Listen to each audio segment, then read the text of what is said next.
Jeff, what the hell is this? My wife Emma stood over my chair, holding a piece of notebook paper in one hand and a used book in the other.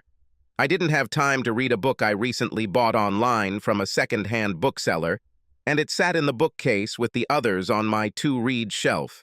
For some reason, I ignored the piece of paper and focused on the book because I thought that was what she was asking. But I was puzzled since Emma never got upset when I bought books. In fact, she usually reads and appreciates the books I choose. This is The Wrong Man, James Neff's in-depth investigation into Sam Shepard's murder of his wife. You know, the fugitive. Now it was Emma's turn to be puzzled. "Not a book, mister." She thrust a piece of paper from a notebook under my nose. This! Now she was practically screaming. I walked over to take the piece of paper. Emma seemed reluctant to let him go, as if it was something important, but she finally released it. I stood up from my leather reading chair, put down Kafka's Judgment that I was reading, and read the words on the paper. It was handwritten in what was clearly a woman's handwriting. "Jeff, what you need to do is divorce this witch you are married to before she drives you so crazy that you kill her one day. I will wait for you, but I won't wait forever. Your love, Skin P.S. Just to let you know, you've had sex with me for the last time until I see the divorce papers signed." I reread the note twice, trying to make some sense out of it all. Was this someone's joke? I looked up from the note and saw the fire in Emma's eyes. "Emma, I have no idea who this came from or what it means. Where did you find this?" Emma handed the book to me. "It was in your book. Don't play dumb just because you were stupid as hell and left it there." I spent the next half hour trying to explain that the book had been purchased online and I had not had a chance to review it. The note must have belonged to the previous owner, but what are the odds that the owner's name was the same as mine? Talk about a perfect storm. The timing couldn't have been worse. First of all, last year I made the mistake of getting close to one of the women in the office. Sharon Roberts and I flirted a little, and it ended one night when we went out to dinner, our first dinner together. Sharon got down to business and proposed to me. I gave in to temptation. This was at a time when my marriage to Emma was at its peak. We both spent too little time on our marriage and too much time at our respective jobs trying to win over our bosses. Plus, Sharon is built like a dream come true. I didn't give in to temptation. If anything, Sharon's suggestion awakened a glimmer of reality and conscience in my foggy brain. I knew I had to come home and fix my marriage. I loved Emma. When I got home that evening, I told Emma that we needed to fix what I thought was broken, but I made the terrible mistake of admitting my near indiscretion. Things weren't easy for a few weeks, but I managed to convince Emma that she was the only woman in my life. She seemed to believe me until Emma found a note inside the book tonight. Secondly, I have been spending more time in the office over the past 3 months. It was legal. I was in line for a nice bonus, and possibly a promotion if I could complete my current project on time and on budget. I had several good reasons for wanting this promotion, but one of these reasons outweighed all the others.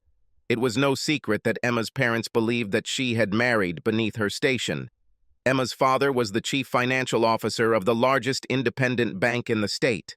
He was an Ivy Leaguer, and Emma's mother was a Vassar graduate. Emma went to Princeton, and I graduated from Kent State. My MBA from Wharton hardly made an impression on her parents' world. With a promotion, I would be on my way to the top. But time spent away from home has recently become a point of contention. Third, Emma has been spending more time lately with her mother, a woman who has never been warm to me or my relationship with her daughter. Last week, Emma and I had a pretty serious argument about time spent at work. Words were spoken, some unpleasant on both sides. But the worst part is that when Emma said that her mother was right about me, that I was a traitor, and not worthy of her, I called her mother a witch. Yes, I used the same word that the writer of the mysterious note used to describe Jeff's other wife. Could this nightmare get any worse? Yes, it could have happened, and it did. By now you are probably doubting my story. Many of you are thinking, "Give up! You've been caught!" But I swear I'm innocent. I ended up falling asleep on the couch after I couldn't convince Emma that the note wasn't mine. Emma locked our bedroom door. On Thursday, I came into work and told my boss that I needed to give up the extra hours for a while. He himself got divorced and said that he understands. I brought Emma a bouquet of flowers. At least she didn't throw them in the trash. She even thanked me when she put them in the vase. That night we slept together, but the frost remained in the air. By Friday evening, everything had still not the wed. Emma decided to spend the weekend at her parents' house. It wouldn't help. I asked Emma not to leave, but she said she needed time to cool down and think. I almost said that her mother was the last person she should have cooled down and thought with, but I knew enough to keep my mouth shut. There was no point in putting her on the defensive, which was what always happened when the topic of her relatives came up. I spent the weekend looking at these flowers and wondering what could restore my marriage. I took our dog Samson for a long walk and thought about it a lot. I really loved Emma. On Saturday evening, I sent her a message. "Would you consider counseling?" The answer was short. "We'll talk when I get home Sunday night." Sunday came and went. On Sunday evening, I received a second message. "I drank too much at dinner. I'll be home on Monday." I was starting to get angry. I was innocent as hell. I knew her mother's weekend was a bad idea. Emma actually came home early on Monday, just before I left for work. I received a half-hearted kiss and let's talk in the evening before she ran upstairs to get dressed for work. I was working full-time on Monday, but left work in time to get Chinese takeout when she walked through the door at 7. The meal was quiet, not friendly, but relatively polite. We opened the fortune cookies and I poured a couple of glasses of aperitif. Emma started the conversation. "Jeff, I don't trust you. And this is a disgusting way to treat your husband. Mom says I should cut my losses and leave. Let's not drag your mother into this conversation. You know she never liked me.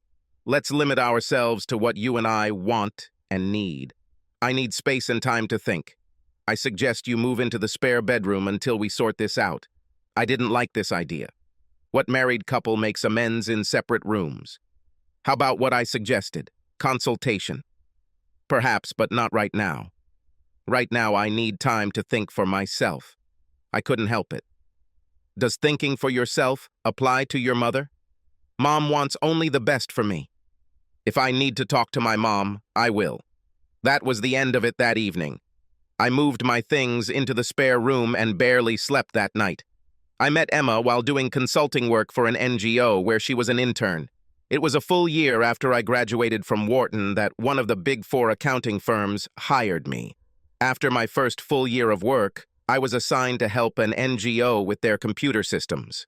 This was voluntary work. Our regional manager was on the board of the NGO, and I was assigned to them during the transition. This turned out to be beneficial in every way. The NGO had a new server system, and I met my future bride. Emma Taylor was graduating from Princeton in the fall and spending the summer as an unpaid intern. The more time I spent with this woman, the more I fell in love. We dated all summer. Emma was smart, confident, and most importantly, had the body and face of a Victoria's Secret angel. Although Emma came from high society, I was especially impressed by how well she treated everyone in the office, from the postal clerks to the president. Always said, "Please," "Thank you," or other kind words. Physically, Emma was out of my league. I'm a nice guy, and big enough to play tight end at Kent State. Emma's height of 175 centimeters looks good next to my 195 centimeters, even when she wore 12-centimeter heels.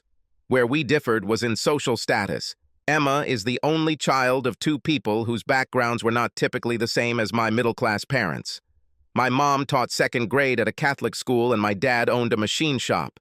I am one of 4 children, all college graduates and all fairly successful middle-class people. Mom and Dad were rightfully proud of their children.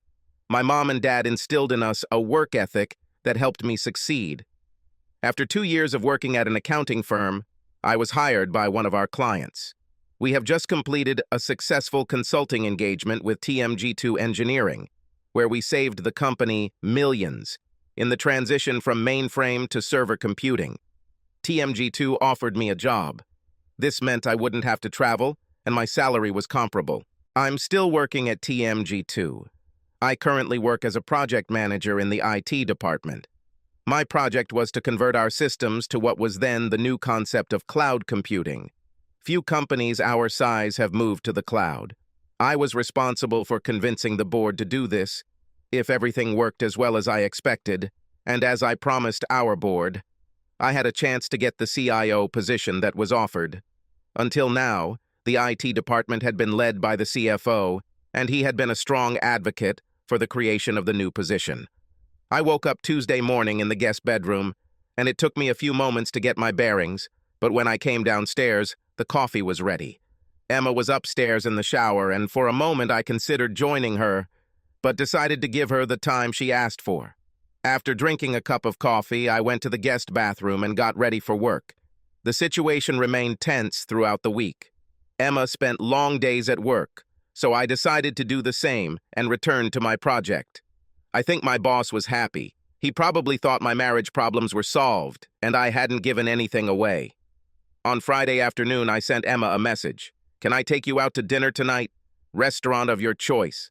10 long minutes later, I received her reply. "I'm going to my mom's for the whole weekend." It was ridiculous, and I called her immediately. She answered kindly, "How can we work on our marriage or your trust issues if you're not home? I told you that I needed time, but only a week has passed. You must respect my wishes." I tried my best to remain calm and explain to her my reasons for staying the weekend. But all my reasons fell on deaf ears.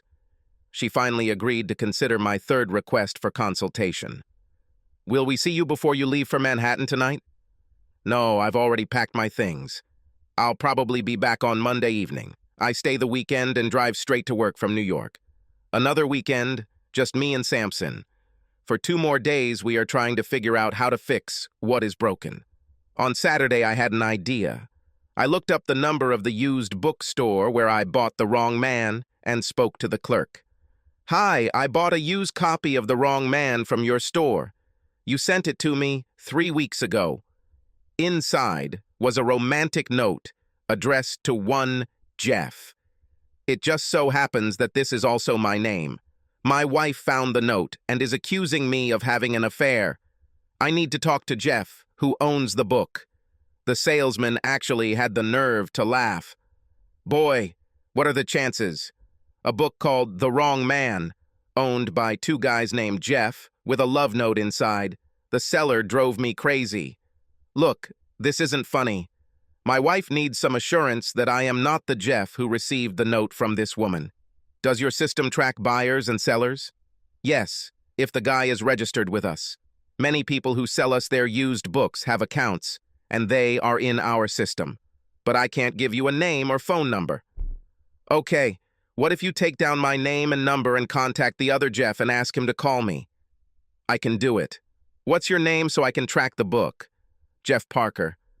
"Do you like the author?" I was puzzled. "Which author?" He laughed again. "T. Jefferson Parker. He writes detective stories." This conversation was stupid, but I had to ask. "What does the letter T mean?" "I don't know. Maybe Thomas? Your guess is as correct as mine." "I've never heard of him. I don't read detective fiction." "Okay, forget about this, Parker. I'm Jeffrey Parker, not Jefferson, and I don't have a T in my name." I gave him my phone number and was pleasantly surprised to hear my phone ring 20 minutes later. "My name is Jeff, and I was told that you had a note that you found written to me." Is this some kind of blackmail? "No, this is not blackmail. I bought the book, The Wrong Man, that belonged to you. Inside was a note from a woman named Skin. I need you to tell my wife that the note was written to you, not me." "Was there a note in the book?" "Damn, I've been looking everywhere for that stupid bitch's note. If my wife found her, I would be finished. I can't believe it ended up in that book." "Jeff, pay attention. I need you to tell my wife what happened." "No way, dude. I dodged that bullet. I'm still married and I'm going to keep it a secret." He hung up. It took me 5 minutes to calm down and collect my thoughts. I dialed the number that was listed in the received calls log of my mobile phone. He replied, "Hello? Jeff, this is Jeff." I changed my mind. This is chantage. If you do not send me a notarized statement that Terry sent you a love note, your wife will receive a notarized letter from me with a copy of Terry's note. How do you like it, dude? This is bad. It probably hasn't been this bad in my house since my wife found Terry's note. Okay, fine, but you promise that this is the end, right? I promise. Just send the application, and remember, it must be notarized, otherwise my wife won't believe it. Here is my address. Don't hesitate and do it early this week. Emma and I worked for an NGO and dated exclusively for 5 weeks when we first made love. It was very vanilla. Although sex the first time was vanilla, it was different from all my previous encounters with women. All my senses came alive at once. My tongue tasted the red wine we drank at dinner, and my eyes saw something special in her eyes as she looked back at me. I smelled its unique scent. Later, I found out that it was Creed Millesime. It became my favorite gift for many years. I realized that this is how sex differs from lovemaking. Emma must have felt it too, because then she hugged me tightly and whispered, "I love you." Years later, at 2 different social events, I had the opportunity to meet 2 of her previous boyfriends. They were both slightly feminine, very harmless, preppy-looking types. After meeting the second guy, I had to wonder what first attracted Emma to the former college football player, someone so radically different from the others. During that first summer, we made love every few days. Emma controlled her emotions when it came to sex, so it wasn't an after-every-date event. For the first time, I uttered the words, "I love you." This was the beginning of our true love. Very slowly, Emma began to try new positions, but she never became explicit. No dirty talk in bed. Whatever conservative upbringing she had never completely disappeared. By the end of the summer, Emma and I had become very exclusive. I spent most weekends traveling the 60 miles to Princeton. We spent Thanksgiving at her parents' apartment near Central Park. Although her mother was not openly hostile, the coldness emanating from her was obvious, but I assumed that I would eventually win her favor. Most people react positively when I try to make friends. Emma spent the winter holidays with me, visiting my parents. Emma showed no signs of discomfort during the week we spent at my parents' house, a small but cozy craftsman-style home popular in their Columbus suburb. My parents liked Emma, and she reciprocated. Emma's parents did not interfere while we were dating. Looking back, I think Lois and Jonathan Taylor assumed it was just a passing fancy for her. It was her first exclusive relationship that lasted more than a few months. Their approach was to sit back and let it fade away naturally. This approach has always worked in the past, and there's no reason to think it wouldn't work for the Ohio jerk. By June, we were engaged. With a decent income and a relatively stable work schedule at TMG2, I asked Emma to marry me, and she agreed. Emma appreciated that we would be living in Philadelphia and visiting her parents in Manhattan would not be a problem. Now that I proposed and Emma accepted, her mom panicked and went to great lengths to get Emma to change her mind. Emma stood up to her mother, insisting that I was the one and she was getting married. Her mother eventually agreed, helped plan the wedding, but never stopped trying to undermine our marriage in very subtle ways.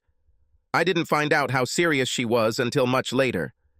Her parents' attitude also complicated my recent choice.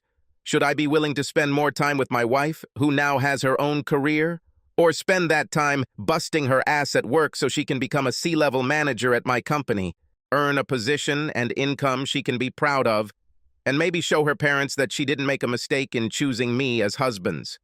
This is the same choice that many young professionals face. Not many people find the perfect balance.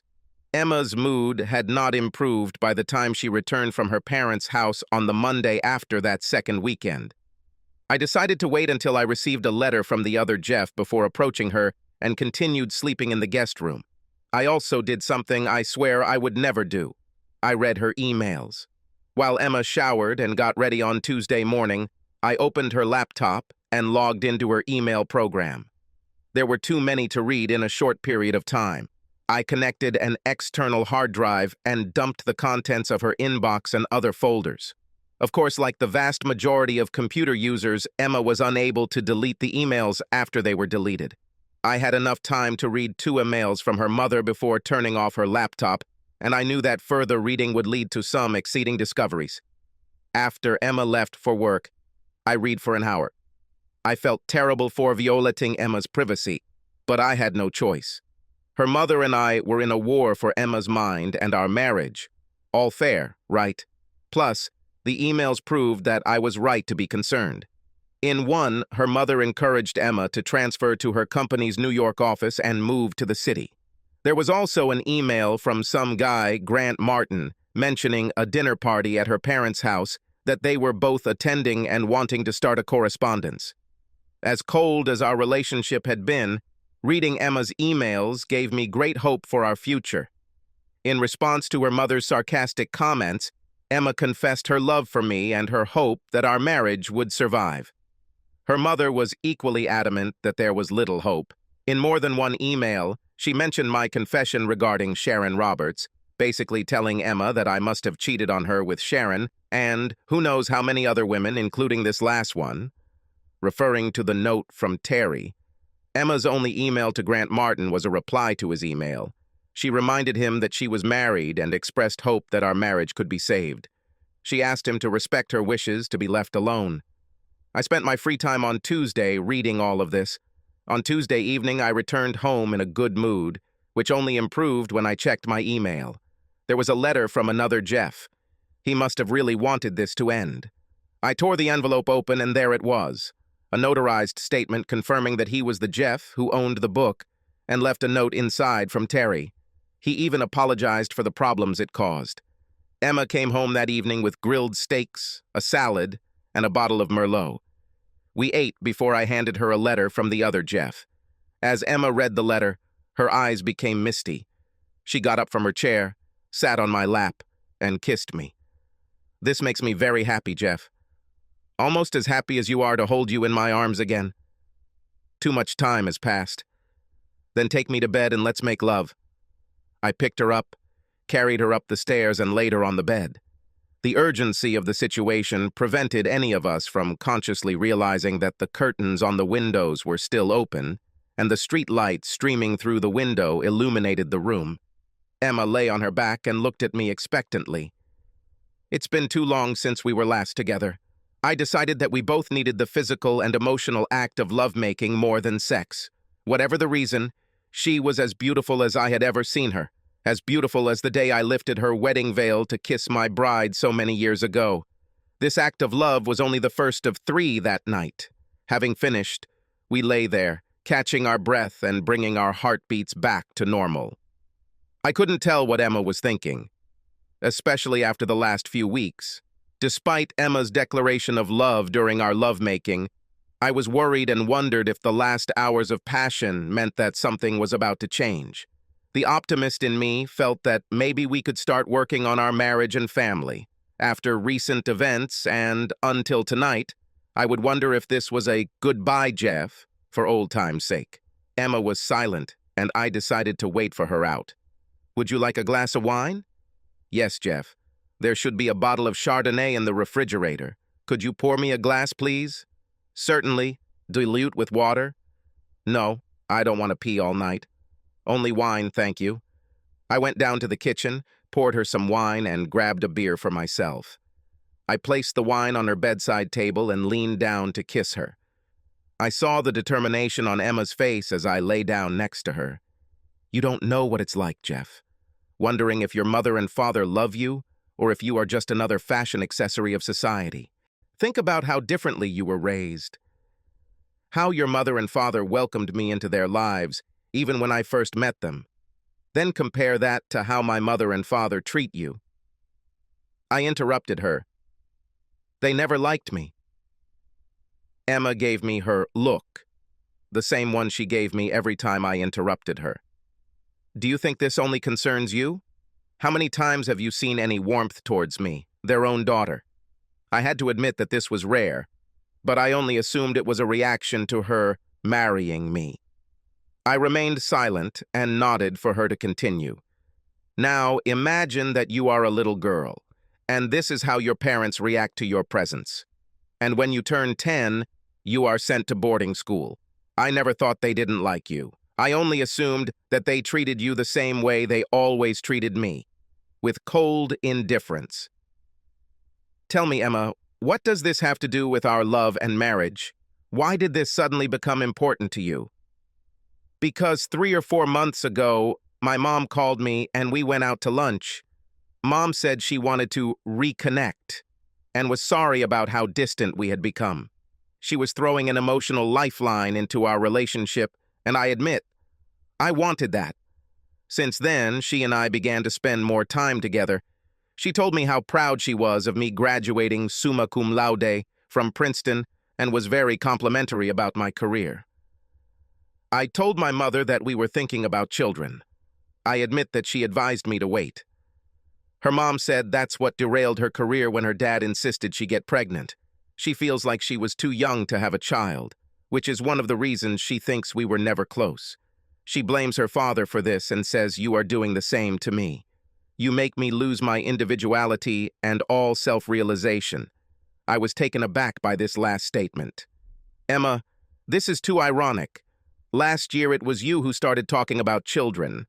When I hesitated, you decided that we should get a dog to test our paternal instincts, as you put it. We had Samson, and a few months ago I came to the realization that we were ready, that we will make excellent parents. Now your mom says I want you to be pregnant and walk around the kitchen barefoot? She didn't say that. It is the same. Emma, it sounds like Lois is driving a wedge between us. Yes, we talked about children. I started raising my voice, which was never good. Emma reacted. Mom wishes me only the best. This was the second time in 2 weeks that Emma had used those exact words. I remembered the movie The Stepford Wives, in which all the wives were obedient slaves to their husbands. What if I'm dealing with Stepford's daughter? I need this, Jeff. I need a relationship with at least one of my parents. You've been pampered all your life. 2 loving parents, 3 loving siblings. I need my mom in my life. I almost asked, what about us? But knew better than to ask, because in the mood Emma was in right now, she would interpret it as selfishness on my part. Plus, I had to be careful. The last thing I could afford was to reveal my cards regarding what I learned from reading her emails, but I had to ask. Do you have someone else, Emma? Emma sat up and looked me straight in the face. Her eyes burned through mine. Hell no, Jeff. Nobody here. I would never cheat on you. I had to defend myself. I'm worried about all these weekends in New York. I worry. You are an attractive woman, and I know that your parents have an active social life. I know that men will definitely like you, and they will ask you out on a date. Have I said too much? Emma's answer didn't sound like she suspected anything. I only attended one dinner party, which my parents threw last weekend at their home. One of my father's employees was there, but you don't need to worry. He wasn't there on purpose. I kept my mouth shut and only responded by putting my arm around her shoulders and kissing her. My bottle of beer and Emma's glass of wine were empty by this time. I turned off the nightlight and we exchanged, I love you. I rolled over and closed my eyes, hoping to get some sleep and forget about my fears for a couple of hours. That's it for a magical reconciliation, I thought to myself. The next evening, I checked Emma's phone while she was cooking dinner. Hell, there were 2 calls from her mother today, and both lasted over 30 minutes. I was screwed. During dinner, I took a chance. Emma, would you like to spend the weekend on the beach? I could rent a room for Fire Island. Emma had the tact to look guilty. Sorry, Jeff. Mom called today, and she has 2 tickets to see The Merchant of Venice with Al Pacino. She invited me to join her on Saturday evening. Can we go to the coast next weekend, please? Yes, sure. Next weekend. At least I was sleeping in my own bed again. We slept together, but we didn't make love. On Thursday morning, I made a decision. I had the email addresses of my mother-in-law and Grant Martin, and the war was about to escalate with them. What I did next would have resulted in me being fired, losing my job in any IT department, and possibly going to jail, if I had been caught. I sent fake emails to Lois Taylor and Grant Martin. Both emails appeared to come from a well-known online business and contained a link that, when opened, infected both of their computers with two different viruses. One virus allowed me to remotely access every computer, and the other was a keylogger virus that recorded everything I typed on the keyboard, including user IDs and passwords. Grant Martin and Lois Taylor, like many people who are victims of the scam, would never have known that their computers had been infected. Our wedding was what anyone who grew up in high society would expect. Despite Lois Taylor's feelings for me and her hostility toward this alliance, it was her time to put on a show. My parents, brother, and sisters were there with their spouses and children, but we kept the other guest list to a minimum. Mr. and Mrs. Taylor showed no such restraint. Every Tom, Dick, and Harry was invited and probably attended. What a farce. One thing really surprised the hell out of me. Jonathan Taylor walked Emma down the aisle with what appeared to be tears in his eyes. He gave me her hand and for the first time said something, addressing me directly. Quietly, so quietly that no one else could overhear him from behind the organ playing Mendelssohn, he said, "Take care of her, please." That was before he turned and sat down next to the Ice Maiden, my new mother-in-law. The reception took place at their country club. I tried my best to smile at all these idiots who came to suck up to my relatives.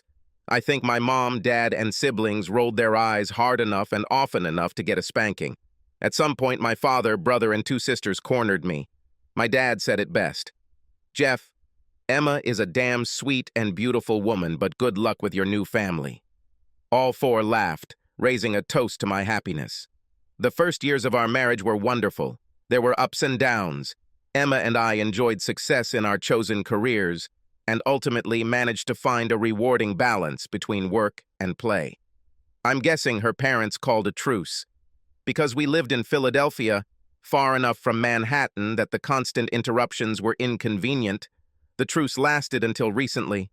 We even started talking about kids recently, but being the overeducated, overcompensated city dwellers that we are, we did what every couple in a similar situation does.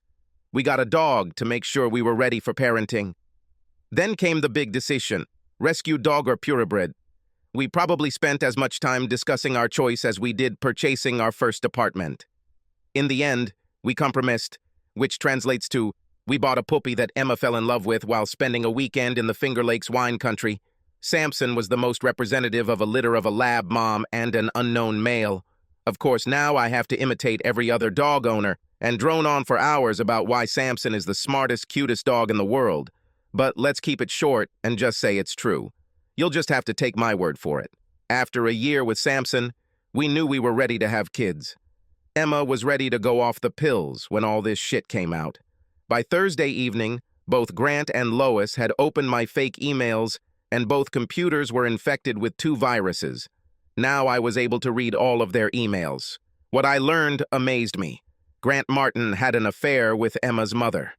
There were no tender, heartfelt expressions of passion or infatuation, just a few emails suggesting secret meetings. Neither Thursday evening nor Friday. I had time to delve deeper into their various folders. I still needed to focus on my project at work, but I found a critical email from Lois to Grant. "Grant, I have attached electronic tickets to this letter for Saturday's performance. Try to remember, this is not a date for Emma. You're just doing me a favor by taking Emma when I feign illness on Saturday. Good luck, be as charming as always, and she will begin to understand what a loser she married. Lois." I opened the attachment and found a PDF containing 2 tickets to Saturday's performance of The Merchant of Venice. This email only added to the mystery. If my mother-in-law is having sex with Grant Martin, why is she setting him up with Emma? I'm not usually a resourceful person, so perhaps the answer was beyond the comprehension of my straightforward brain. I decided to go to New York and find out for myself how far this would go. I placed Samson in a local nursery and slept very restlessly. After Emma left in the morning, I boarded the train to Manhattan and considered my options. I was still in love with Emma and thought there had to be some way to save our marriage. By the time I arrived at Penn Station, I had a game plan. I bought a Yankees cap and a baseball jacket, a cheap camera, and a bag of almonds. To kill 2 hours, I went to a deli on 43rd Street that had a great Reuben. I tried not to drink too much coffee or water. It could have been a long night. At 6:30, I was sitting on a park bench across the street from her parents' apartment. I had been there no more than 15 minutes when I heard a voice next to me. "What agency are you from?" I turned around and saw a pretty lady standing. "What do you have in mind?" "Well, you are obviously watching this building. I believe you are following someone. So, what detective agency do you work for?" "I'm not at the agency. My wife's parents live there, and I think she's planning to go on a date with another man tonight. I'm just watching to see if she follows through with it or not." "I'm sorry to hear it, but it explains why you're so bad at it." "Look, don't be so obvious. What kind of camera is this? You would have to be within 7 meters of them to take any clear pictures." She opened her coat to show me a nice Canon with a zoom lens. "Here, come away with me. When you see your wife, point to her. I'll take some decent pictures for you." "Why do you need to help me?" "For $100, which you will give me when I send it to you by email. Trust me, they will be worth your money." "Why did you decide that I was spying on someone?" "Because a quarter of the people in this part of the park are private detectives watching one of those 4 buildings across the street. Plus a Yankees cap.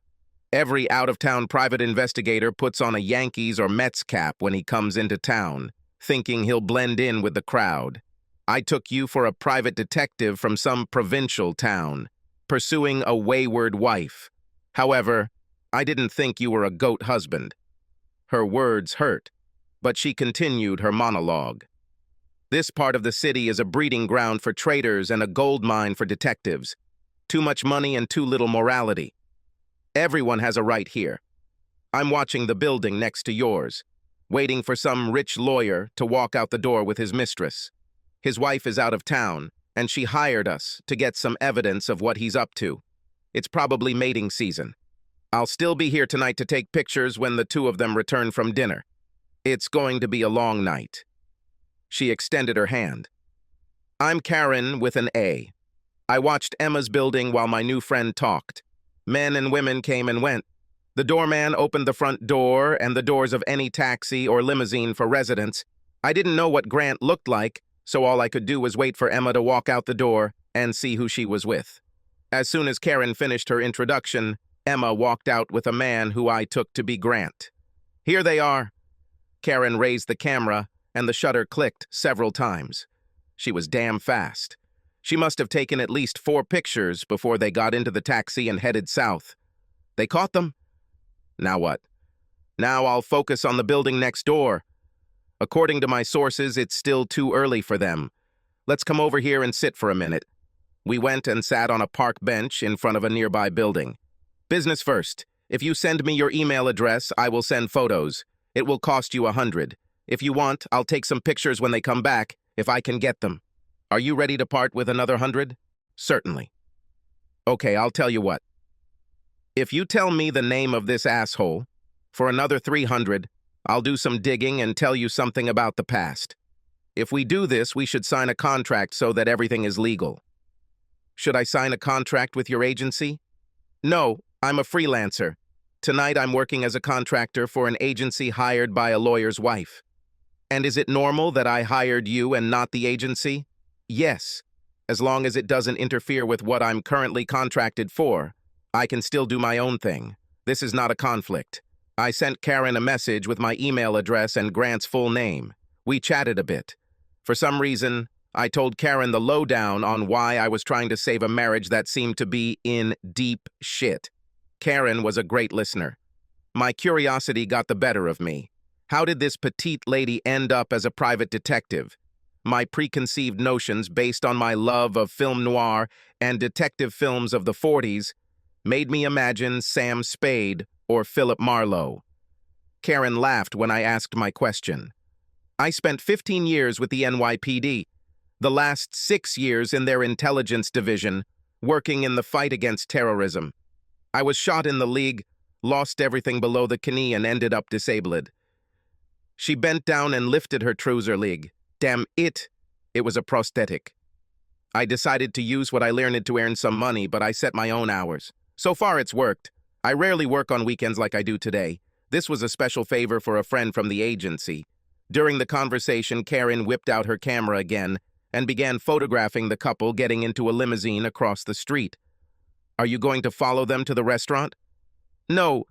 This is probably not a place where you can do anything without getting caught. I'll eat somewhere outside, then sit here and wait for them to return. 9 times out of 10, these couples have dinner together and then return to the love nest for a night of sex. There's not much romance in these cases. What does the mistress get from this, besides food? You would be surprised. Some of these women earn as much as a good secretary. You just have to be willing to sell your soul and let some old, fat, bald master of the universe have sex with you. No thanks. Karen laughed at that last part. What about wives? Probably half of our business. Some poor soul working 60 hours a week finally realizes that some clown is getting most or all of what should be his. Do you want to know the worst thing? This is when the DNA comes back and the children are not his. It always ends in nuclear war. I once had a client who broke into his ex-wife's house, sat on her bed, and shot himself. It must have hurt her conscience. No, that's not true. This poor slob didn't know that his wife was out of town. The damn housekeeper found the body. By the time the ex returned home from a spa week in Cannes, the house was clean. The bed has been replaced, the walls have been repainted, and my client has already been cremated. The ashes went to his mother. There aren't many happy endings in this business. After that, we sat for another minute. I wondered deeply whether my story would end badly. I wasn't going to die, but if we divorced, I would miss my wife. Look, don't take this the wrong way. If you're going out to eat, can I treat you? She looked at me before answering. No, Jeff. Go home. I'm going to meet my husband at a diner. I've already sent him a message, and he'll be there in 10 minutes. Karen raised her ring finger. As observant as I was, I didn't even notice the ring there. We got up from the park bench and walked. I have now also noticed a slight limp. I guess I must be self-absorbed and wallowing in self-pity. I decided to talk about something other than myself. It must be hard to be married when you see all this disgrace. Is this affecting your marriage? This applies to many of my colleagues. Some people can't get past all the crap they see. I am a very happy woman. My husband Bill knows what I go through at work. He does both small and big things to let me know I am loved. Let's take this evening, for example. I know his mom is looking after our 2 boys, so he can meet me here and have a quick bite to eat together. We continued walking and talking. As we approached the diner, I could make out the silhouette of a large man. As we got closer, I could tell that Bill was a very fit, handsome man. He was my height, but he probably weighed 15 kilos more than me, and it looked like it was muscle. Karen hugged him, and he leaned in to kiss her. But he didn't take his eyes off me. Bill, this is my new client, Jeff. Jeff, this is my husband, Bill. We shook hands. We both looked into each other's eyes and exchanged a firm but not excessive handshake. Bill spoke first. Let me guess, hard ending? Damn, you're good. You played? No. I fought in the heavyweight division at the University of Pennsylvania. Bill's smile was casual. He turned, and as he hugged Karen, his smile widened and his eyes sparkled. Are you hungry? He asked me. No, but thanks anyway. I'm going to go to the station and catch the train home. Karen, please send the contract when you can. I will sign it and return it to you immediately along with the money. Thank you for taking on my case. Is that the right word? Karen laughed. I shook Bill's hand. It was nice meeting you, Bill. You're one of the lucky ones, but I have a feeling you're both lucky. Take care and thanks for inviting me to dinner. You two give me hope. Bill looked at Karen and she simply whispered, I'll explain. I actually left with a smile on my face. I overslept on Sunday morning. The lack of sleep had taken its toll over the past few days. After making coffee, I turned on my laptop and connected the hard drive to download all of Grant's emails from his archived folders. I also decided not to wait for Karen's phone call. At a decent time, I will contact her on the cell number she gave me. I needed to know what happened on Saturday night after I left town. With a cup of coffee and a toasted bagel, I started reading emails. One thing I learned, Grant Martin was a sneak. Lois Taylor wasn't the only married woman he dated, but one email in Grant's outbox answered many of my questions. Dennis, it's time to repay your debt. For the past 4 months, I've been having sex with an old high society matron. This bitch has so much blue blood that she wouldn't even think of having anyone inferior to her. Hence her willingness to have sex with me, given my pedigree. What she doesn't know, of course, is that my idiot father disowned me 5 years ago. You're probably wondering why I'm even getting involved with some old, worn-out woman. 2 reasons. She is rich, and her daughter is a baby. But this old bitch is crazy. She's trying to break up her daughter's marriage to some creep so that my daughter and I can get married, and then the old woman and I can see each other and no one will suspect anything. Can you believe this shit? You can't make this up. Did I mention I work for her husband? And this guy is an ignorant jerk? The old bitch is putting pressure on her daughter to leave her husband, and I'm waiting in the wings to pick up the pieces. I can guarantee a very long engagement. The daughter may be a baby, but she's too conservative for my taste, and you know I'm not one to get married. At some point, this old bitch will probably want to talk to my old man. This shouldn't happen, and that's where you come to the rescue. I'm sending you a burner phone. Keep it charged. When I call you, answer and pretend that you are my father. I'll ask her to talk to you. Don't overreact it. Just hang up as quickly as you can. Remember, I'm counting on you just like you counted on me last year. Don't screw it up. Sorry about this James Bond crap, but I'm not taking any chances until I have a chance to make some money. Did I mention this old bitch is worth millions? Yes, that's what I did. Your brother, Grant. Reading this, I almost felt sorry for Lois. For less than a second, and then I realized that I was dealing with a nest of snakes. It was definitely not my thing. I was hoping someone with Karen's experience could help me figure out my next step.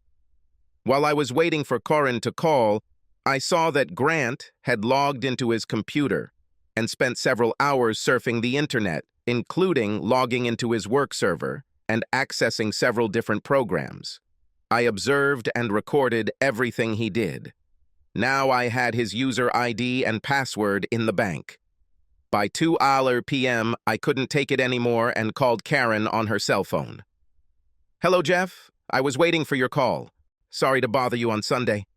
Please apologize to your husband and children, but I need to know. What did you see last night after I left?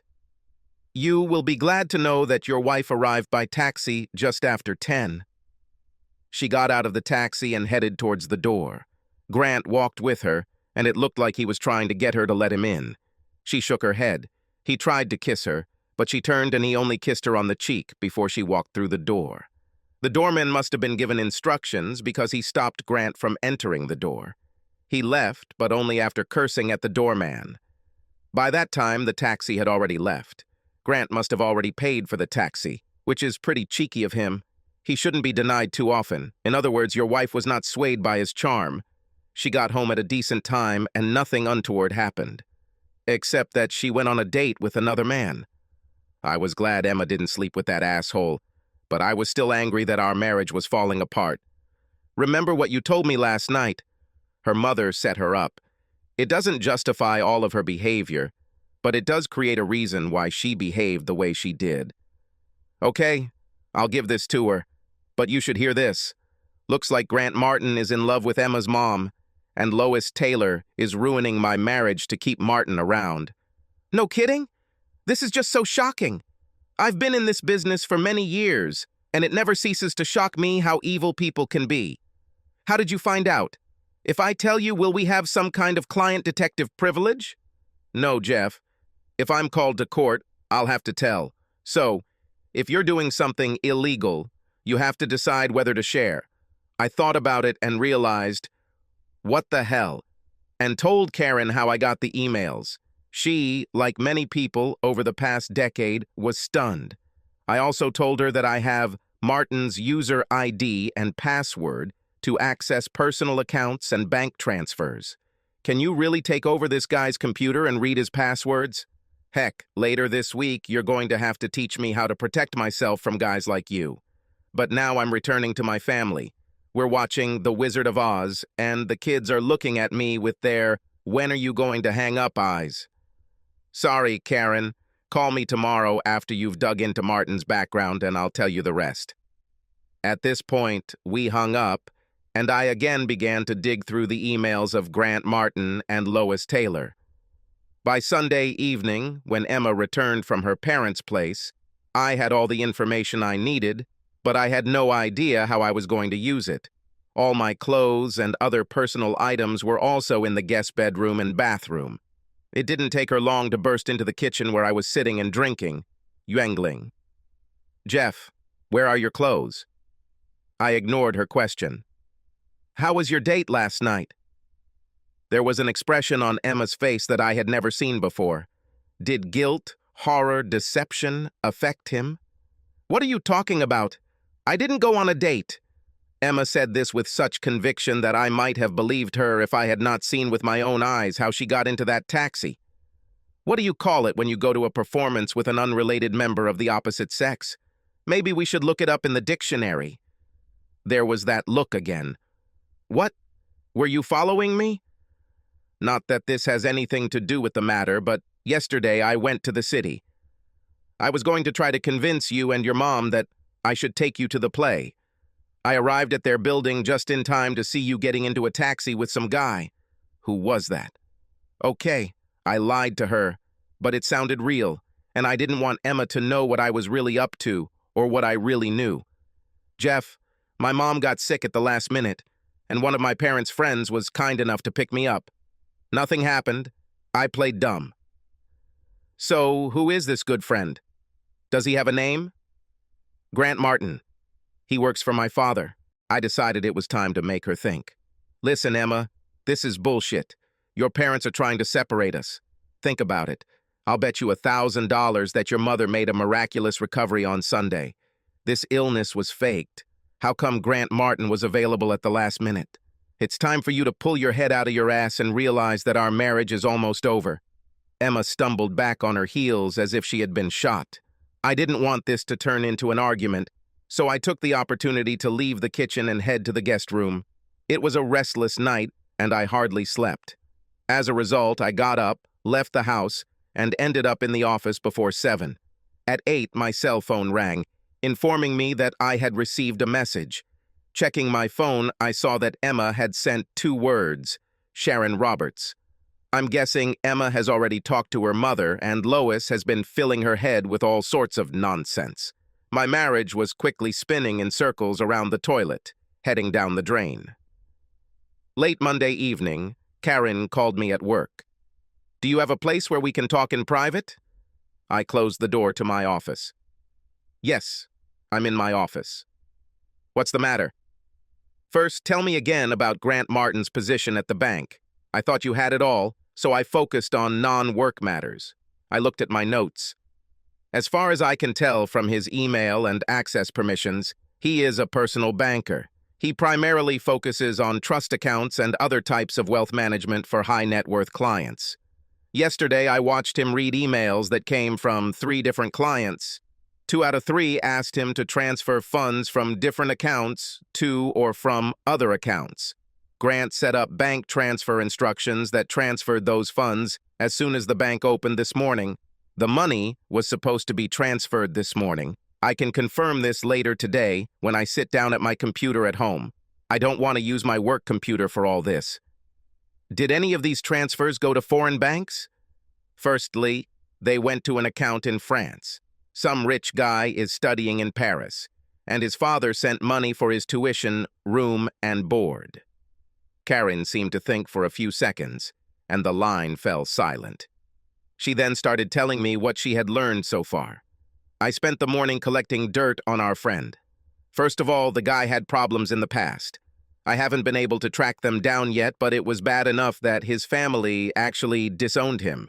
He moved to New York to get away from what was happening in the West. Then I talked to a friend from the NYPD.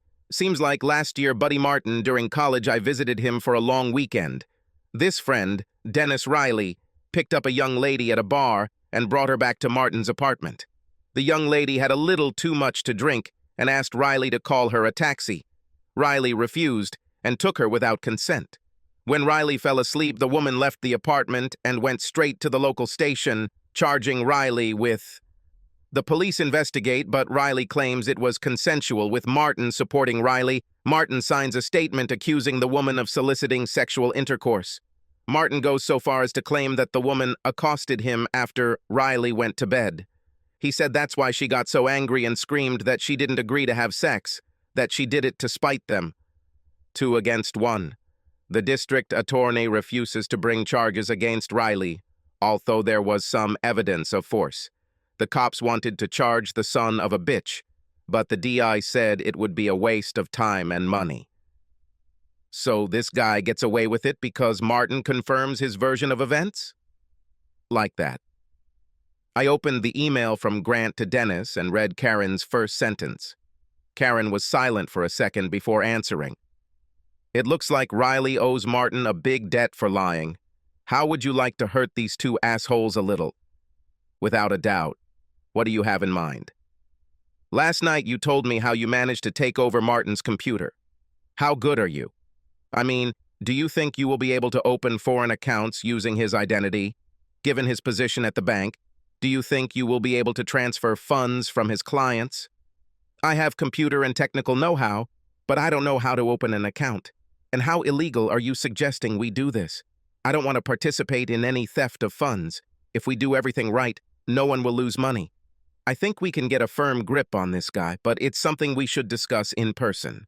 Can you meet tomorrow evening? I would also like to bring a friend with me. Karen, I'm sorry, but I have to ask. Why did you do this without any monetary gain? I agreed to pay you a few hundred just to watch Emma on a Saturday night and dig up some dirt on Grant Martin. Now all of a sudden we're opening accounts and transferring money and everything. What do you get from it?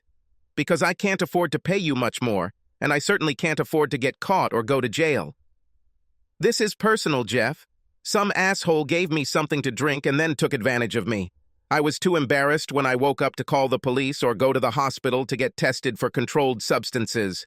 When my roommate returned home from a trip that weekend, she found me crying in our room with no light on. She convinced me to go to the hospital and the police. Unfortunately, by the time they tested me, there were no signs of illegal substances in my body. This was many years ago. Now they have better tests. I filed a complaint against the guy anyway. But it was he said, she said thing, and nothing came of it. So, to answer your question, I'm doing this for that young woman who was hurt by Dennis Riley. She deserves to know that not every asshole gets away with a crime, and Grant Martin is going to jail for helping Riley. They're both scum. Karen's voice changed as she told her story. It was obviously still an emotional shock to her. I had only known Karen for a few days, spending less than 3 hours with her on a Saturday night and talking on the phone, but I already knew that I would help her bring these scum to justice. As my grandmother used to say, sometimes putting yourself in danger, even if you break the law, is the right thing to do.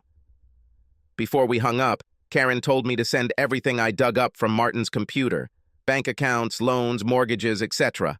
I told her that she would receive it all in the evening. We agreed on a time and place for our date on Tuesday evening. I made up some excuse for Emma about working late, but it didn't matter as we danced around each other, barely spoke, and slept in separate bedrooms. I met Karen in a quiet pub on a Tuesday evening. As she promised, she had a friend with her. Karen introduced him only as Hank. If I had to guess, Hank was a former employee of one of the alphabet agencies, most likely the one from Langley. After I told Hank that I now had access to Grant Martin's computer and access to his personal and professional banking systems, he and Karen let me in on their plan. First, you buy a plane ticket to Dubai for Martin using his credit card. Secondly, open an account in Dubai for Martin. I'll give you instructions. Dubai is one of the most friendly havens for illicit funds since the Swiss were hit so hard by the U.S. Treasury. Third, arrange bank transfers of several million to accounts in Dubai that should be received upon opening the business. Here, I interrupted Hank and turned to Karen. Wait, I said don't steal. Hank answered for Karen. We will make sure that none of the funds leave the country. You will make one very minor mistake in the bank transfer instructions. This error will delay the transfer and make it appear that Martin attempted theft and screwed up. Fine? I thought about it, then I decided, Fine. What then? According to what you found out, Martin has a line of credit for the purchase of housing in his condominium, which has over 100,000 undrawn funds. He also has another 60,000 in his brokerage account. Both of these accounts will be involved. 2 bank transfers to an account in Dubai, but they will go through without errors. Do you have problems with this? No, not if his money goes abroad. Well, having him bled dry on this side of the Atlantic will undermine his ability to get decent representation, which will go a long way toward helping us defeat his goofy buddy Dennis Riley.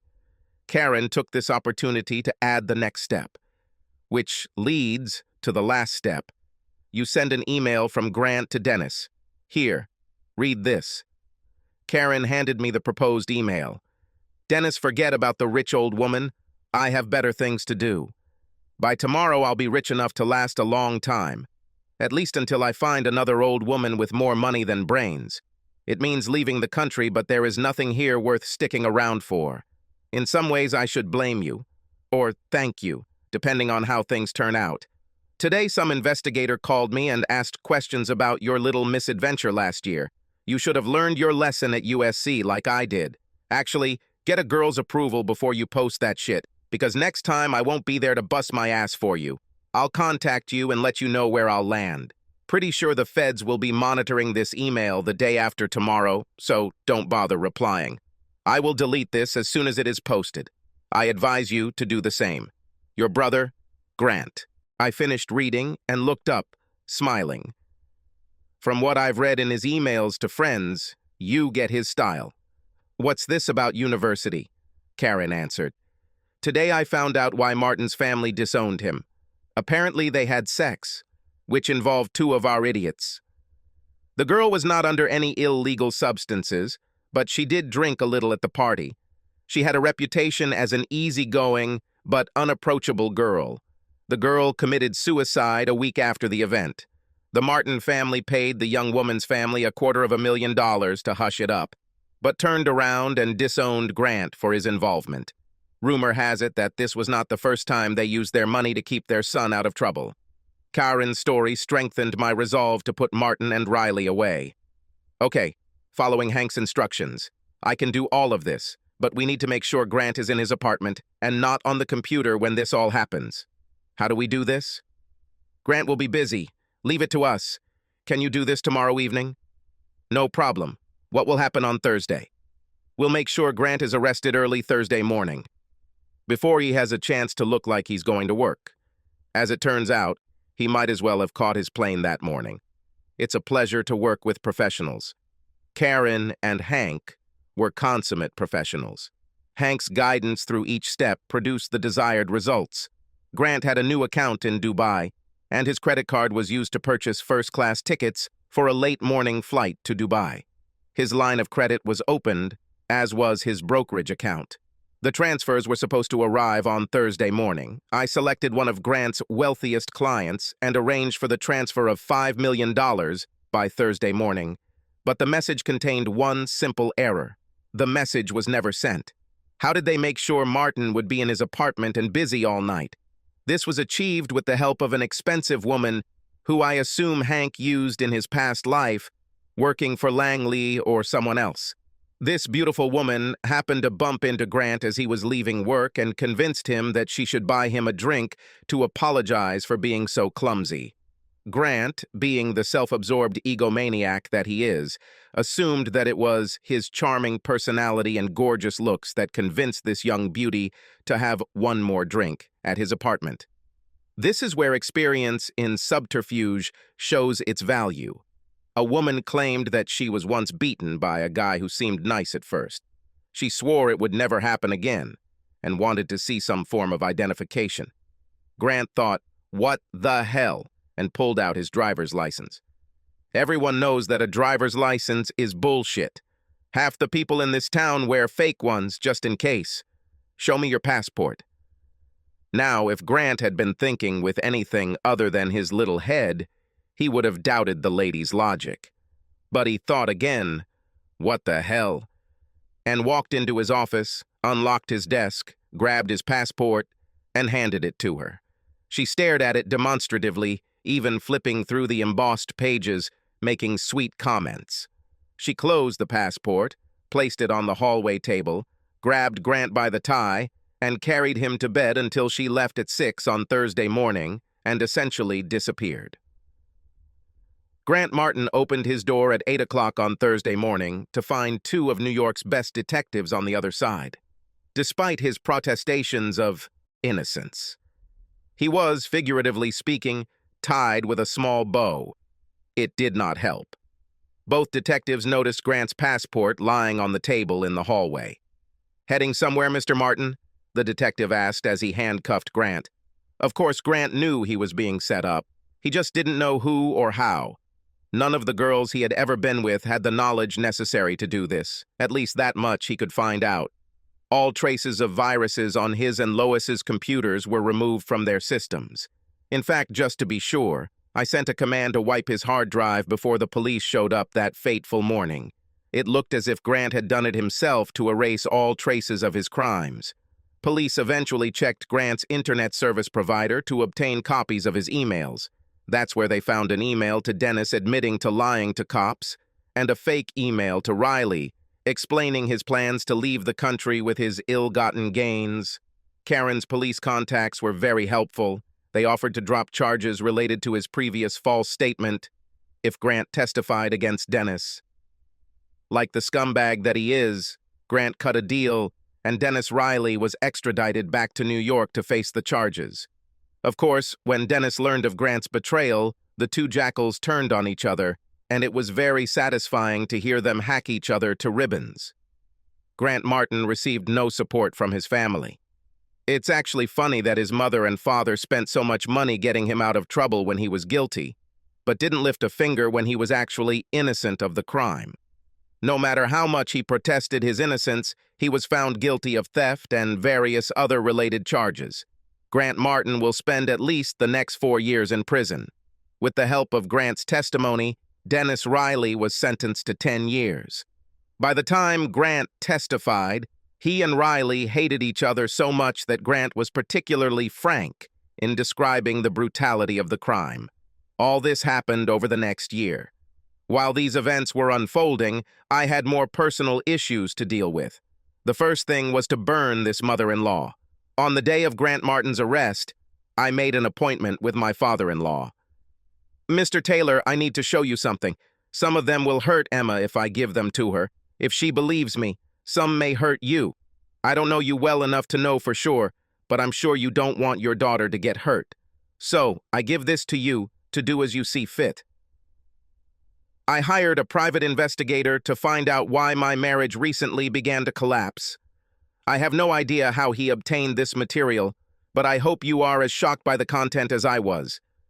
I deliberately only used emails from Lois's account, not wanting anyone to know that I had access to Martin's computer because he would claim he was set up. Why give credence to his statements? Jonathan Taylor carefully took the folder of emails from Lois to Grant from my hands. He sat back in his chair and read for the next 15 minutes, pausing only to pour us both a cup of coffee from the pot on his desk. Maybe it's my working-class snobbery coming through, but I was impressed that he actually poured the coffee himself rather than ringing some secret bell for the servants to come and do it. It wasn't the first time he surprised me that day. I think he did it to pull himself together. He seemed especially gloomy. Having finished reading the last page, he put the folder down and stared at me. "I thought I asked you not to hurt my little girl. Knowing that her mother used her in this way will hurt Emma." "Sorry, sir. In that case, don't show it. I promise not to bring up any of this during our divorce." "So, are you planning to divorce Emma? This will hurt her too." "Not my option, sir. Your wife seems hell-bent on ending my marriage to Emma, and right now she seems to have convinced Emma that this is the right thing to do. First of all, can we stop calling ourselves sir? My name is Jonathan, and my friends call me Jack. I'm guessing you don't want to call me Dad, so please could you start calling me Jack?" I was stunned, but old habits die hard. "Yes, sir." He looked at me and smiled for just a second, then asked, "Tell me more, because I can't understand how Lois suddenly gained such control over Emma." "What's happened?" I told Jack. what I had learned over the past 2 weeks. Lois told Emma that she gave up her career for Emma, that she was too young when she got married and had Emma, and that you forbade her from pursuing a career. She blamed it on Emma. I got Jack's attention and decided to come clean. Sorry, but the next part may seem harsh. Emma feels like she had no relationship with you or her mother. When she saw how my family interacted, she felt something was missing. All the trappings of wealth, riding lessons, schools in Europe, whatever, did not compensate for this. When her mother started paying attention to her, Emma jumped at the chance to have this relationship. I didn't know if I had crossed the line. Jack was hard to understand, but I think that's what makes him a successful businessman.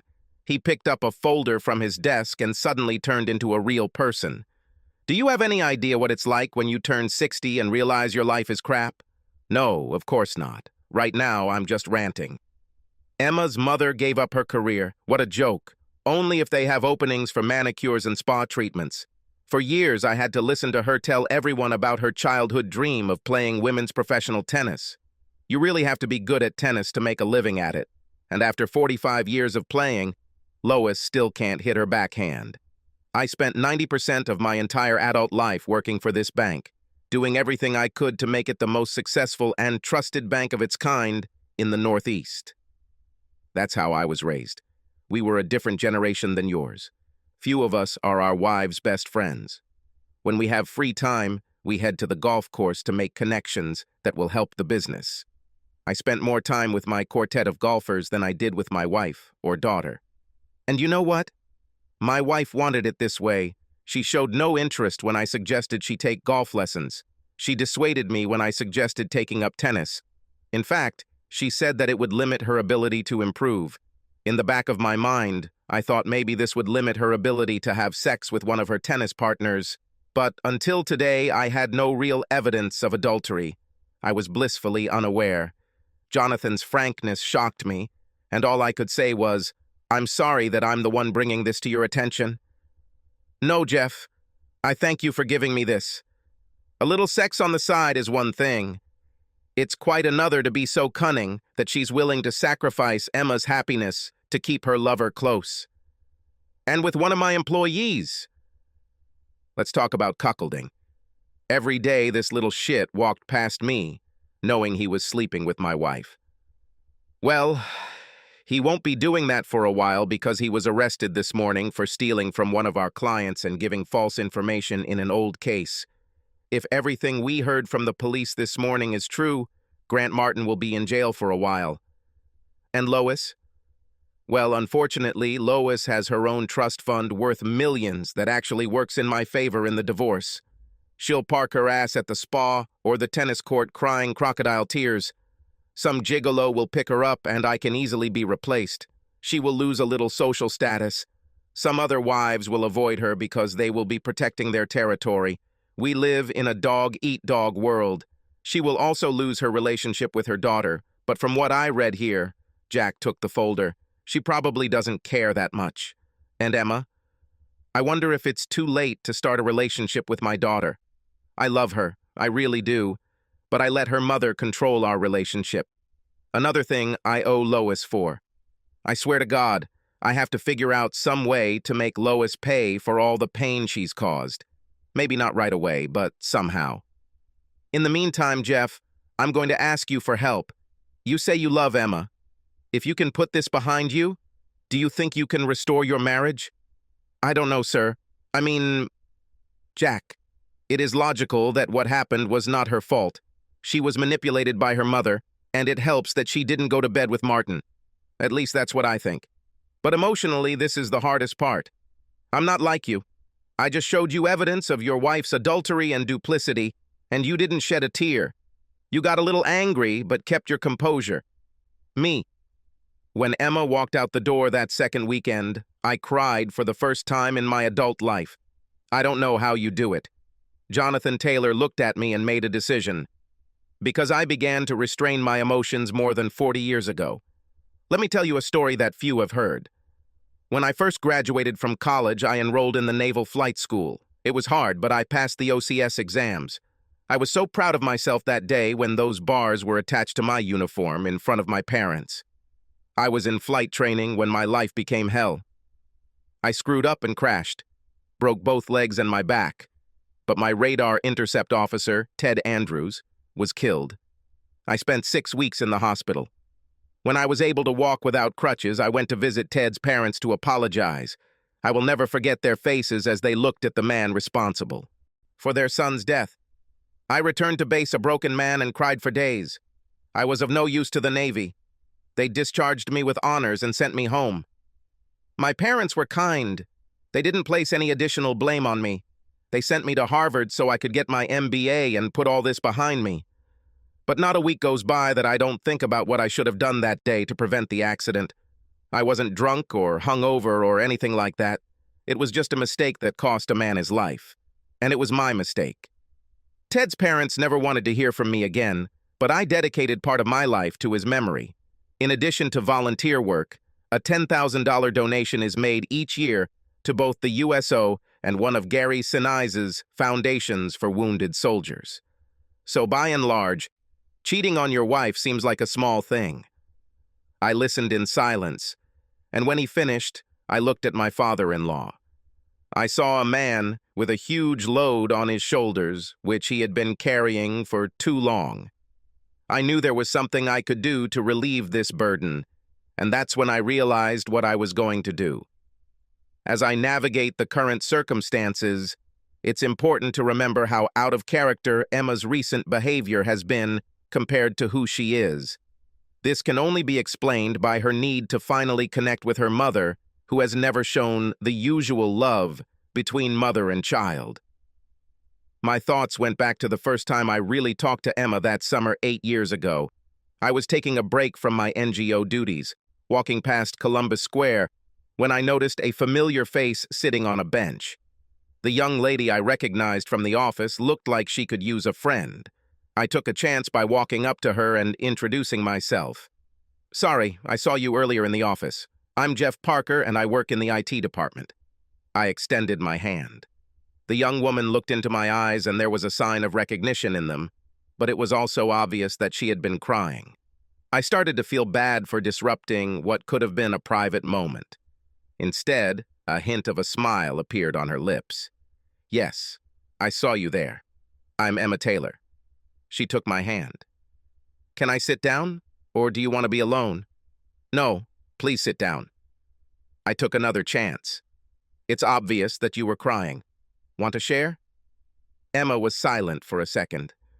"Have you heard today's news about 2 girls in Sudan? One NGO-supported charity has established schools for girls in Sudan and other countries in Africa and the Middle East. Girls were taught reading and writing, as well as housekeeping skills and health education. The local population did not always approve of teaching these skills to women. No, I spent the whole day with my head in the server bank. This is the first time I've left the server room all day. Yesterday, the girls' grandparents pulled 2 sisters out of class in Juba. They were upset that the girls' parents allowed them to read and write. It was claimed that this was a Western plot to turn the girls against Allah. This morning, we received news that the sisters were mutilated. All this was done with the approval of the local imam. I didn't say a word in response. I have heard of this barbaric practice among some Muslim tribes, but until today, I had never heard of it being used on women. Emma cried again before continuing. "What I can't understand is how people who claim to follow God can think it's okay to destroy what that same God created." She paused. "Do you think we are doing something good there? Or are we just making more of a mess?" I won't pretend to know the answers to your questions, Emma. But my grandmother taught me a thing or two when I was growing up. I was visiting my grandparents on their farm when a big storm hit. We saw a big funnel cloud, and the 3 of us were trying to get all their chickens into the barn. We probably had 20 of their 25 chickens in the barn when Grandpa closed the barn door and told me to go down to the basement. I started to protest and couldn't understand why we abandoned the others.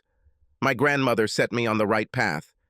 "Whenever you try to save everyone," she said, "you'll probably end up saving no one." Emma looked at me with her beautiful eyes. She really listened to me with interest. I think you could apply Grandma's philosophy to what your organization does. Try to save as many of these young women as possible from a life without hope. You'll never save them all, but you can't lose sight of the positives as long as you save as many as you do. Your grandmother seems to be a wise woman. But what do you mean by you? Don't you work for an NGO? Not really. I am on loan from KPMG. When I'm done transforming the systems, I'll go on another assignment with another company. Such is the life of a consultant. I could be in California or Virginia in 2 months. It must be hard to make friends. I can't imagine such a nomadic life. I've only lived in 2 places in my entire life, here in Manhattan and where I go to school, Princeton. Even my preparatory school was 5 kilometers from the university.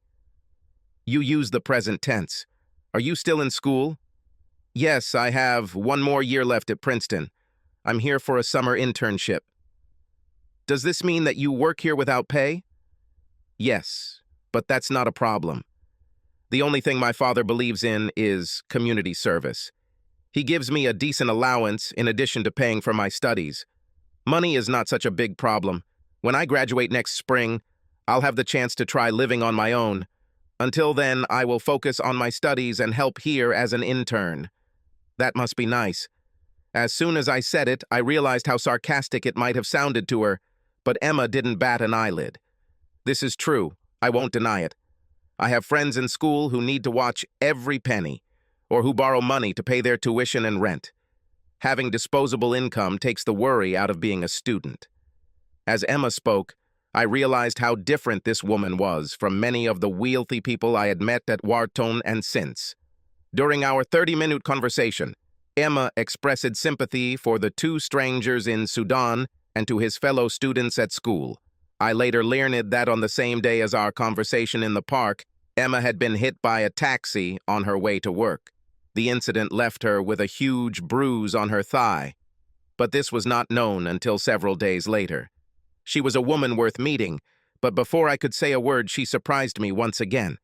Jeff, since you said it's hard to make friends while traveling around the planet, would you like to have dinner with me sometime soon? Of course, I said yes, and that's how Emma and I began our friendship. The friendship that blossomed into a relationship is now questioned due to her mother's malicious interference. After leaving my father-in-law's office, I returned home by train. Emma walked through the door an hour later to find dinner on the stove, a bottle of Breth Merlot, and a dozen red roses on the table. It took her a few moments to notice the 3 place settings on the table. I see we are expecting guests. Who is this? Your father. My father? What about my mother? Did something happen to Mom? Please tell me. No, nothing happened to your mother. Your father and I just want to talk to you about something. Go wash your face and he'll be here any minute. Thank God Jack called them. I don't think I could hold Emma off for long. Perhaps my plans for a quiet meal were naive. The wine was poured and the pasta was placed on plates, but as soon as we sat down, Emma wanted to know why her father was there without her mother. Jack fell on his sword and became the one to tell Emma what her mother had been doing for the last few months.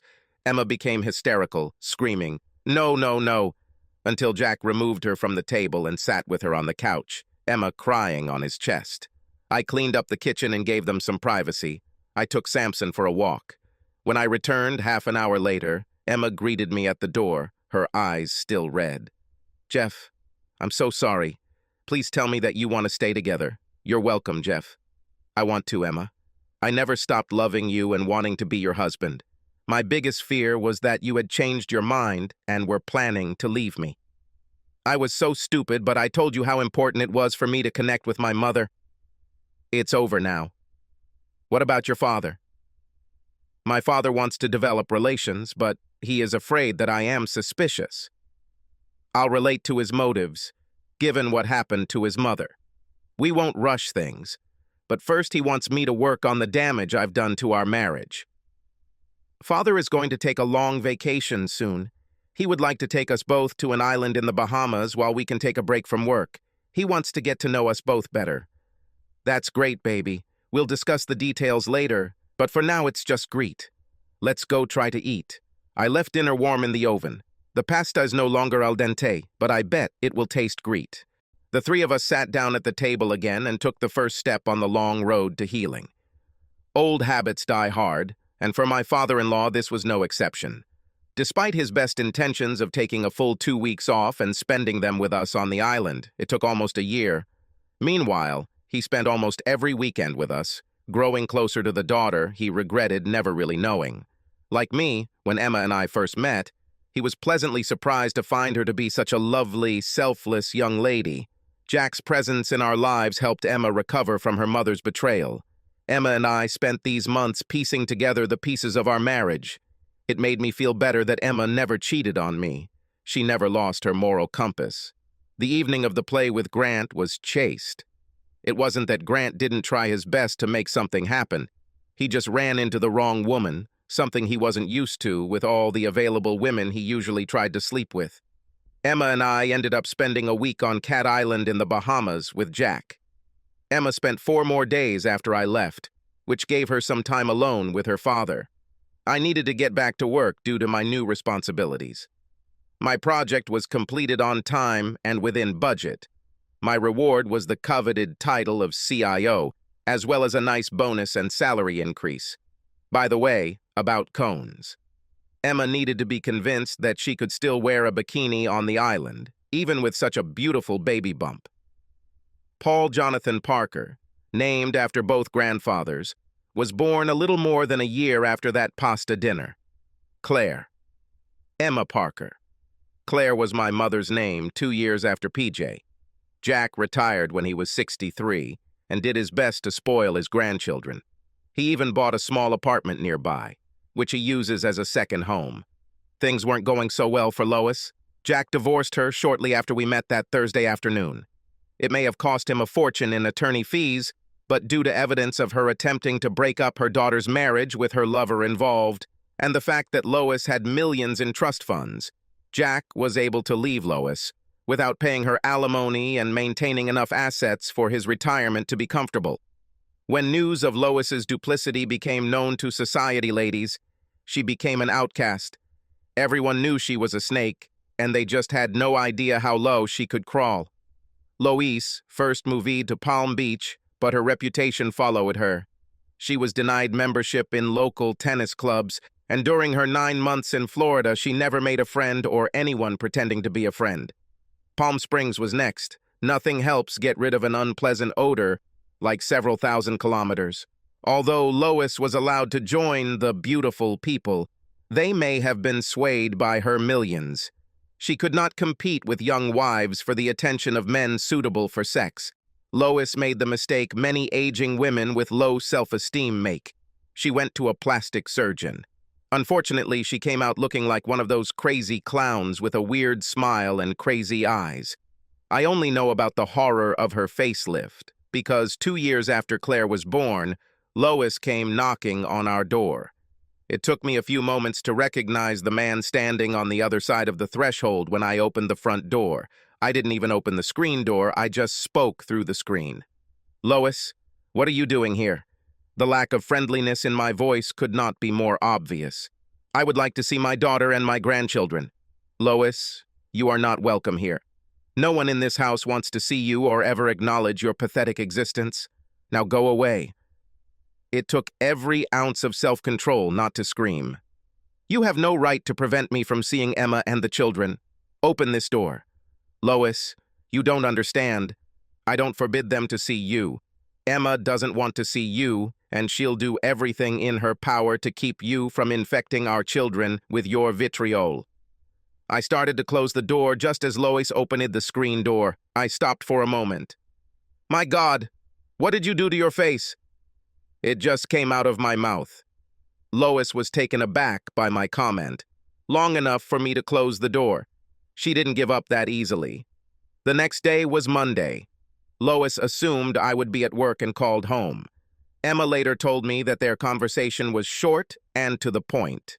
Emma confirmed that Lois was persona non grata in our home and anywhere around the children. Lois offered Emma a carrot. If she is able to visit her grandchildren, they will receive $10,000 toward their college fund for each of their first 10 visits. Emma refused the bribe. Lois came to kindergarten. This was enough for us to get an injunction. Lois tried to call Jack to ask for his help, acting out, "We've been married for 30 years, blah, blah, blah." Jack laughed and hung up. Last we heard, Lois was back in Palm Springs and hooking up with some gigolo who took a good chunk of her money. How sad. Sometimes bad things happen to bad people. Which reminds me of my latest lawsuit against Grant Martin. Using a false name, I sent Martin an email. It was a short poem, only 8 lines, and it read, "He's innocent," your lawyer said. But the jury came to a different conclusion. For the crime that put you in the dock, there are forces that come to their senses. I'm innocent, you admitted to yourself again. But karma and justice went hand in hand, and by now, asshole, you understand that you just messed with the wrong person. Subscribe to our channel so that your second chaff doesn't cheat on you, and go ahead and listen to the next story, because this story is nothing compared to the next one. If you're under 18, don't even think about listening to the next one. Listening to the next one. Listening to the next one. Listening to the next one. Listening to the next one. Listening to the next one. Listening to the next one. Listening to the next one. Listening to the next one. Listening to the